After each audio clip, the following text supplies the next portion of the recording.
In today's video, I'm going to teach you how to create a board and start adding cards. By the end, you'll have a fresh board set up and be ready to capture your ideas or tasks with cards. We'll keep it simple, follow the on-screen prompts, and I'll add helpful tips along the way so you feel confident as you go. First, look for the Create option in your workspace. This is usually visible on your main dashboard or in the top navigation. Go ahead and click on Create. Think of this as opening the door to a new project area. Next, choose Create Board. A board is your canvas, a place to organize work, brainstorm, or track progress.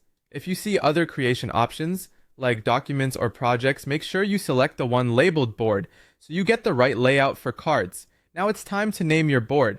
Give it a clear descriptive title, something you and your team will recognize at a glance. The steps mention a simple example title like Example, and that's perfectly fine if you're just practicing. In real use, choose something meaningful, like Marketing Plan Q2 or Home Renovation Tasks. Avoid including any sensitive information in the title. Keep it clean and professional.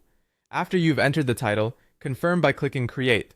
This tells the system to generate your new board with that name. Don't worry if you change your mind later. Most tools let you rename the board at any time.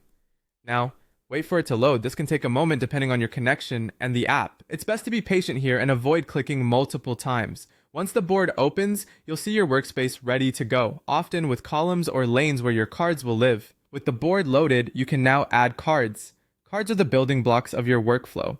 Use them to capture tasks, ideas, notes, or to-dos.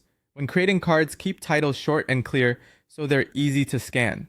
Add just enough detail in the description to make the next step obvious. If you're tracking work, you might include deadlines, owners, or quick reminders later on, but for now, focus on getting your key items into cards so the board starts to take shape.